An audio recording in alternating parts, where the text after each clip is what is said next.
And we're live. Welcome to the 5th edition of Open Source Blockchain Explorers. We have a really awesome crew today, and I just want to remind you guys why we're here. We have this secret centralization within the Ethereum ecosystem that is Etherscan, and that's the only way you can really see internal transactions right now. And that's huge. If you only have one way to see the Ethereum blockchain in the detail that we need so that we can build this ecosystem, then we are completely centralized. So we need other options, and we have two big options that are being driven by MyEtherWallet and Poa Network, and then there's lots of other subgroups. So every 2 weeks we try to talk about it here on this call. If you're interested in joining the call or joining the Telegram group, try to hit me up on either the Giveth Riot, which you can find at giveth.io/join, or other way, or Mitch, or anyone else in this call, and we will bring you in. But yeah, let's just start with some quick introductions. My name is Griff Green. I work for Giveth and the White Hat Group and do all sorts of other random community organizing within the Ethereum world. And my intention is just to facilitate a good call. How about Aldo? Hi, Griff. Thank you for your welcoming message, as always. I'm Aldo. I'm core developer doing awesome stuff with Ubik. I'm the creator of Shokku, which is an open source version of Infura. And I'm working, in these days, I'm working also in improving the EthVM part of the code deployed. Nothing more. Okay, Andrew. Hey guys, I'm Andrew with Poa Network. I am project lead on our open source Block Explorer project, and I am looking forward to sharing our updates that we've had for the last couple of weeks on this call. Mitch? Hey guys, my name is Mitch. I'm gearing up with the PM role with the Ethereum Foundation. I'm helping with ETH Prize, so both the EthVM as well as this project, which I'm very excited to start taking a look at. And the idea is I want to kind of help understand the current structure of what you guys are doing, help facilitate communication where I can, and understand and communicate from the stakeholders to you guys, and yeah, and remove any blockers that are in your way.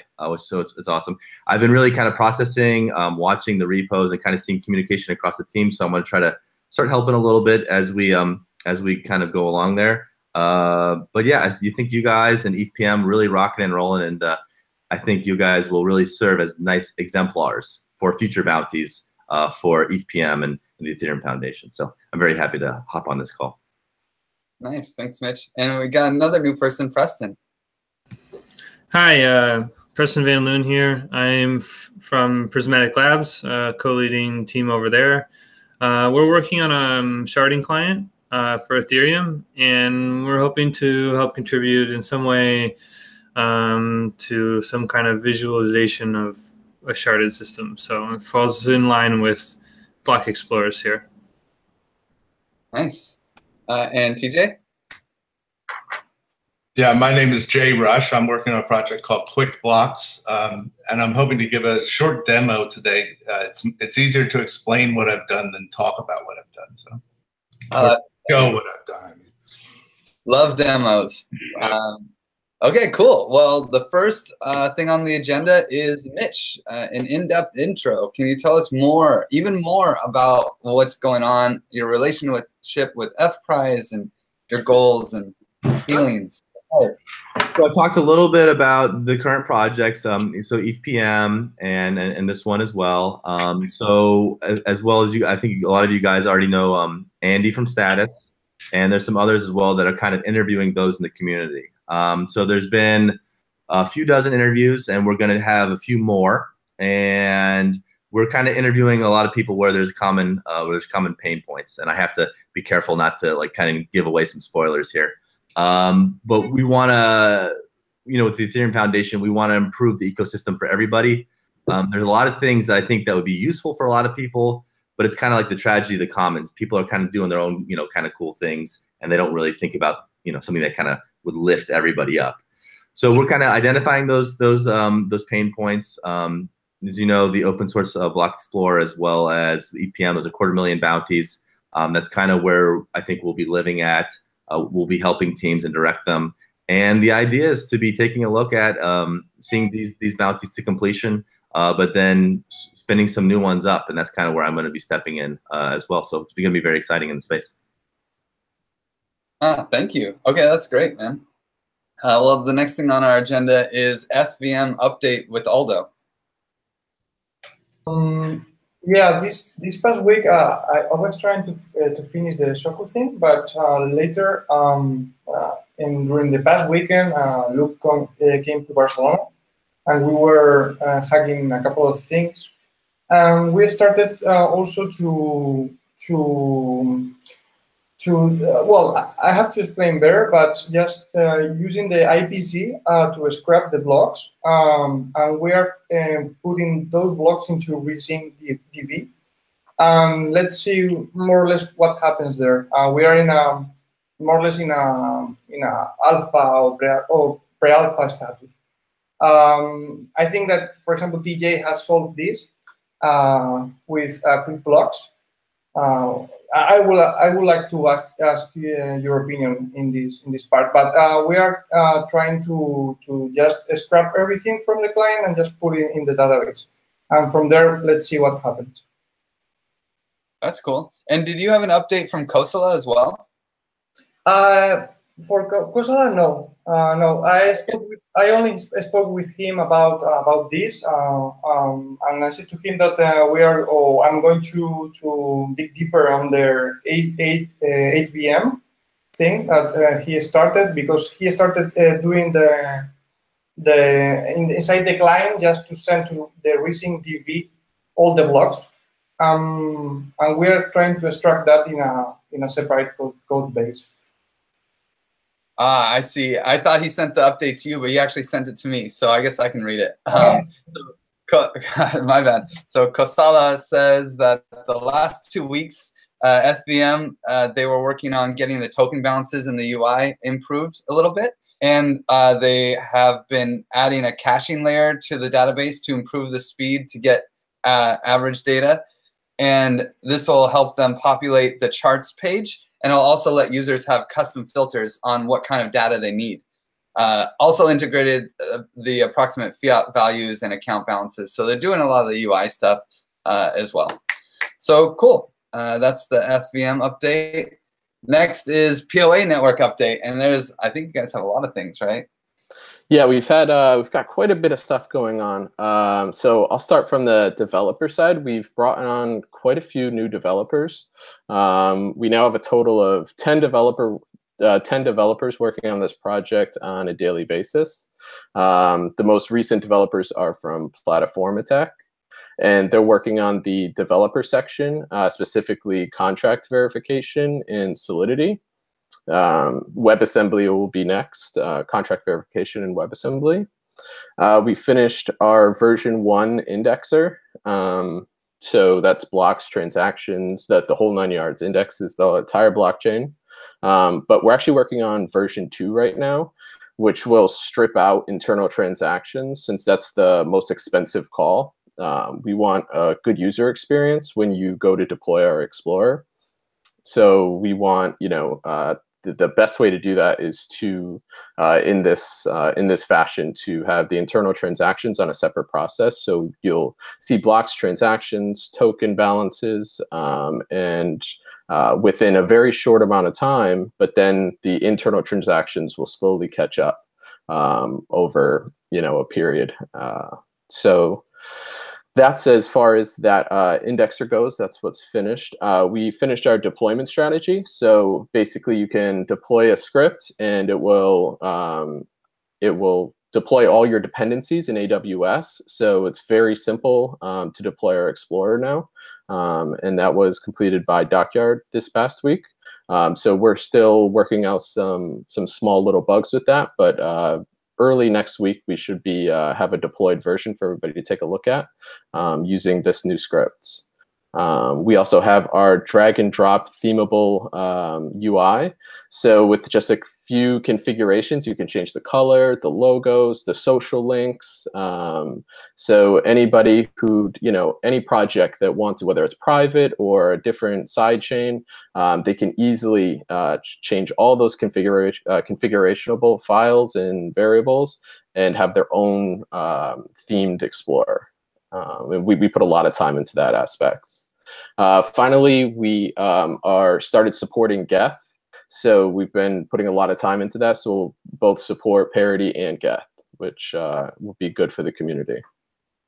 So those are our big updates. We do have tons of updates around like the UI aspects and charts and stuff like that. But these are like our big core chunks that we really wanted to get out of the way. And it was a big deal getting that done for our project. Can I ask you a question? Sure. The move to Geth, the internal transactions in particular are much different in Geth than they are in parity, is that right? And then how difficult was that? Sure. So that's actually one of the biggest aspects that's different. So that's what we're working through right now is to find the common places that they're the same and different and work around that. So that's what our team is doing currently right now. We started earlier this week, so and we knew that going in. So a lot of the structure that we developed early on was around that. It was around that. One of the things that I've been thinking we could do as a group would be to bring back to the people that are developing the nodes feedback on things like that difference and how it would be much easier to build these things if parity and Geth had the same data coming out of the system. So I completely agree with you. We were actually going to create an issue and bring this up to both parties. Exactly. Yeah. I think that's a great idea.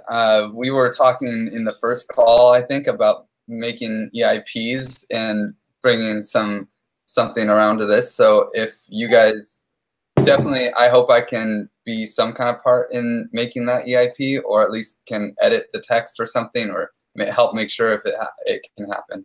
I can't tell you the tech part, but I can at least give you a hyperlink to this video at this time. That'd be cool. Yeah, I mean, we have a slew of things that we would love to see changed, in respect to parity and Geth, and maybe we can have somebody, Mitch, maybe this would be a good spot where you could come in and help us with either creating issues or bring the other teams in, maybe from parity or Geth, and we could talk to them, and moving forward, I think it would be great for the community. Yeah, that sounds very compelling. Add it to the list. Yeah, I think part of the reason why some of these things aren't addressed yet is because people haven't really been focused on the retrieval of the data until now. So it's time to fix some of those things, I think. Yeah, absolutely. Etherscan just solved all our problems for us. We're living in a golden cage. Okay. Well, I think that sounds really cool, and I'm just. It sounds like Mitch is going to follow up on this EIP. Does that sound good, Mitch? Yep, I'll take the action item. It's good to have you here, Mitch. Okay, so I don't know how to say this. Prismatic Labs intro, Preston. Is that how you say your company's name? Yeah, we're Prismatic Labs. Just same pronunciation, just spelled a little different. Yeah. So we're working on a sharding client. Basically, we were trying to extend the Geth or Go Ethereum repository to support a sharded system, a sharded universe. There's about 6 of us working on this in some capacity. We're working closely with the researchers to kind of come up with spec and implement things, and we're working closely with other teams for sharding. And what we noticed is that if we don't build or if somebody doesn't build some kind of block explorer or some kind of graphical interface to really see what's going on, it's going to feel like a black box to most people. Like things will be working and like you can maybe dive into it, but it's going to be really hard for big adoption if it's really like if there's not even an Etherscan that supports it. So what we've started, everyone's really early into sharding implementation right now. So all we've done so far is we kind of just put our put something out there. We started exploring with Gitcoin. We just put out a task for someone to like design a front end and kind of think about how that might work and how it might look. And we had a really good design put forward. But now we're really looking for kind of a more substantial product of some kind. Like we want to either build it ourselves if we have time, or get other contributors to help contribute to that, or if we can help with someone else's project, like we're interested, and we definitely support like the need to have this kind of graphical interface. Yeah, well, we have two great open source block explorers that I'm sure will want to support sharding. So look no further, I would say. Maybe we can give a quick overview of what the different block explorers are using, just for perspective for you. I can say EthVM a little bit, and maybe someone can help me out, but it's using Go as the back. It's using Geth, basically. Okay. And then Vuejs is the front end. So it's really more of like really easy to grab contributors and throw at it. Mm-hmm. Whereas Poa Network is using like the strongest tools that they can and going for performance. Andrew. Yeah, so we're using Erlang Elixir. So it's a little more difficult finding developers for our project.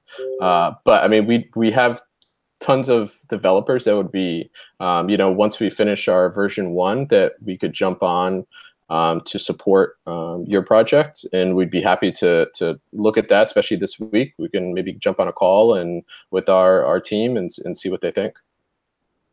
Cool. Yeah, I definitely love that we have these two projects that are building these open source block explorers going in different directions. One's easy for contributors, but and then the other one is using the best tools that they can find. It's really I really hope we can keep both of them going. And if we have you guys bringing in the research for what's happening in Ethereum, so we can stay up to date, I feel like we're pretty well set there, man. So, okay, next on the list is the demo, QuickBlocks screen share demo. What you got for us, Jay? All right, I'll take the risk and see how this works. So can people see my screen? Yeah. All right, so I'm building something that's probably different than the other projects in that I'm not building a blockchain explorer. I'm building more of an account explorer. So I want to run on a laptop is my design criteria, because I believe this lets me remain completely decentralized. So this is running on my desktop computer, but this is Parity running here. And what I've done is I developed like 3 different applications. The first one scrapes the blocks. So as a new block comes into Parity, you'll see this will recognize that a new block came in. And this does not write data to a database. The only thing this does is build what I call an enhanced Bloom filter. And I've actually written about what an enhanced Bloom filter is. Basically what it is every address in the block is in the Bloom filter, unlike the Bloom filters that are in the Ethereum data. Can I just interrupt myself? Are you hearing me okay? Yeah. Yeah, perfectly. Okay, so it's adaptive as well. So one of the problems in the Ethereum Bloom filters is that at the block level, it's rolling up hundreds of transactions, which tends to fill the Bloom filter at the block level. But then it also has a Bloom filter at every receipt, which are very underutilized because they're only showing the information for that transaction. So I kind of threw that all out and just used what I call an enhanced adaptive Bloom filter. And what it does, it represents every address in the block. And that's all it writes when it visits a block. So right there, it wrote 5 Bloom filters. then the next step is, given that we have these enhanced bloom filters, now I can do a scrape of just the accounts that I'm interested in. So I'm watching about 40 different smart contracts, Augur, Binance, BNT, and you can see it's finding new transactions that came since the last time it ran. And this is also a very minimal, so this is very minimal. It writes almost no data per block. And this writes almost no data at all, and only for the accounts that I'm interested in. So I'll show you what I can do once I have those, that kind of data. So I'll actually use the Giveth as an example. TJ, Roman from Poa Network was asking for you to increase the text size if possible. Yeah, sorry. So I'm in a folder called Giveth, and Giveth is one of the contracts that I watch. And these are all configurable, so I can tell it which addresses to watch for this monitor. And then I can do various things like do accounting and debugging and so forth. So I'm going to now run this. Hold on. So there's a lot of different command line tools that let me do all kinds of stuff. So this is the list of all the transactions that I've found for the those 4 addresses in the Giveth monitor. So it's block that, this transaction. And that's all I store per monitor. And then I can do things like this. What this does, can you see that okay? Yeah. This is basically a single step per transaction accounting system, I guess. And what it does, it keeps a balance for the beginning of the block, and then it calculates what came into the account, what went out, and the gas cost, and then what it should be at the end of the block. And then it asks the node what the node thinks it should be, and then it does a bank reconciliation at every block. So this is the Giveth contracts, and I'm just single stepping through here, and it's checking every block. So now I know that I have a good list of transactions here. So that's block 19106, transaction 3 for this smart contract. And then this is actually a debugger. So it has a bunch of different tools in here. I can show like recent transactions, and I can show the accounts I'm watching, or I can even like copy this out, and then I can open Etherscan. Now, I know we don't like to use Etherscan, but you can open Etherscan to that transaction. So I'm just going to let this run. This is single step, so I just turned this off, and now it's just going to run, and it's just going through every transaction in these contracts, and it found a mistake here. So this mistake here is almost without, it's 100% in my code, because this is the actual balance, and I'm calculating this balance. So somewhere in here I have a bug somewhere, but you can just see that it's trying its best to see if I have the correct list of transactions. And that is basically what I'm up to. And my goal is, I'm going to show you one other example real quick, and then I'll be done.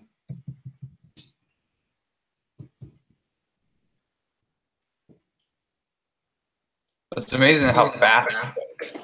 So this is the same. I'm going to make this a little smaller. This is a different monitor that's collecting about 40 different addresses, and I'm just going to let it run here. So that's doing a bank reconciliation basically at every block. And then I can quit or single step and so forth. So this is just one example of what you can do when you have a list of, an accurate list of transactions for a given account. So that's the only data that I really store per monitor. And then I store this data here, which is the bloom filter data. So what I'm able to do is I'm able to get into specific contracts with almost no imposition on the machine, because I'm already running a node, which is a big enough imposition to begin with, and I want to run on a laptop. So I was forced to be minimal at every step. And then you can do all, and then I was thinking, like, if I have this list of transactions, now I can generate a database of the full list of all the data for this smart contract. And then I could build a website, like just a regular Web 2.0 website that presents, I think, a much better user interface than you would get from Web 3, for example. So that is what I'm doing. I'm kind of a little bit different than everybody else because I'm not building a giant database that requires, if the database is already, or if the node database is already a terabyte big, another database, especially when you bring out traces, is going to be 2 or 3 terabytes big because the traces are huge. So I think that this is what I'm working on. And my goal is decentralization. So I kind of never compromised on decentralization. That's how I arrived at what I've done. So that's what I'm up to. That's really cool, man. Awesome. I know Aldo said that he had some questions for you earlier in the call. Maybe. Did I stop sharing my screen? Yeah. Yep. It's more related to technical ones. I'm not sure if I should extend myself, but also in another part, do you plan to fully open source this finally, or are these parts in concrete open source, which I'm not sure right now, or what do you think about it? No, I have come to the total understanding that this has to be open source. So I want to take a little bit of time to make sure that I open source it in a way that doesn't hurt me, I guess would be one way to say it. But I'm fully committed to open sourcing it. There's two parts right now. One is like a bunch of code, like a library code for building the applications. That's already public, but it doesn't have the right license on it. So that one I think is a simple act of just putting the right license on it. And I'm going to do that in the next week or so. And then the part that builds that enhanced adaptive bloom filter is more complicated because it's not really ready for prime time. So I'm a little bit hesitant to release it yet, but I'm fully committed to releasing it. I'm writing some applications for some grants, and hopefully I can get some grants so I can, I've been working on this for 2 years, so I want to try to get some, money back for some of the work I've done. But yeah, I'm convinced that it needs to be open source. So, do you think is there any possibility to, I don't know, to make people involved and help you in that part, even to speed development, or I mean, for now, because you are now alone doing this. I have wild molasses with me. We love wild molasses. Yeah, we do. Okay. Yeah, but no, that one of the things that he's working on is making the. I didn't come from an open source world, so I don't really know how to best put together a repo so it's welcoming to people. So he's working on that part of it to make it more welcoming. And, yeah. Okay. In my part, in this case, I really like the idea that you are not using a huge database. You are only just doing the bare minimum, which to me it's super nice. And even when you were explaining before that, I see the real value. And in my case, for example, I'm moving the whole block to RethinkDB in order to do transaction outside the blockchain. It's another different approach. Right. I think both are valid approaches. Yeah. So I would like to discuss later in private some other stuff related to this, because I'm curious to know a little more about your thoughts. Sure. Love to. Hey, Thomas, I put a quick thing. So are you on Telegram? Yes. Yeah, so please let me know at Mitch_Kasowski. I wrote it in the chat because my name is long in Polish. Okay. To avoid any confusion. I'd like to hear more about how your grant writing process is going, and perhaps we could have some interesting conversations on that. And also, Roman from the POA network was curious to read how the Bloom filter is implemented. So it's a software library, and it's a C++ software library. It has classes, and one of the classes is called the block, and the block has transactions, obviously. And transactions have traces and receipts and all that. So there's a function on the block level called for every address. And what that does, it spins through all the data in the entire block, and it calls a function every time it finds an address of any type. And then I just add that to this Bloom filter. And then I watch how many bits are hit in the Bloom filter. And when it gets to a certain fullness, then I skip to the next Bloom filter. And that way I get a consistent speed of query on the Bloom filter. Unlike the current Ethereum data, where because the Bloom filters are getting full at the block level, you're getting more false positives than you want. And they're empty at the transaction level, you're getting way more data size than you need. Mm-hmm. So I have like this consistent size, and I have equal likelihood of a false positive. And this is the piece that's currently closed source. Unfortunately, 2 years ago, I started a patent application, and it's moving forward. And this is sort of my sticking point. I wish I hadn't, but I did. So I'm writing an application, and I'm saying I'm going to grant this patent to the world because I just think this needs to be open source. So I'm struggling with that process, but that's not your problem. But. Well, thank you.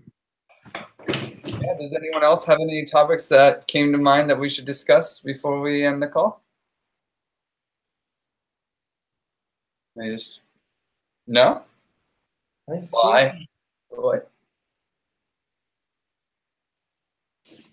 Continue. Sorry, I interrupted. No worries. I was just gonna. I don't want to waste dev time, so let's end this call if there's nothing else to discuss.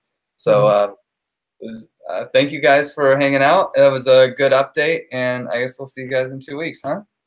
Thanks, guys. Thanks for having me. Looking forward to chat with you 2 weeks. And please, if anything comes up that's kind of stopping your work, and then I can take a look at, please let me know sooner rather than later. I'll just put it in the chat right here. That's M_Kasowski is my GitHub handle, and I'm Mitch_Kasowski. I'm very active on Telegram if anything comes up. Thanks for having me. Thanks, Mitch. Yeah. Nice to meet you. Nice to meet you, Preston, and welcome back, everybody. And thank you, guys. See you next time. All right, thanks. Thank you, everyone. Thank you. Thank you.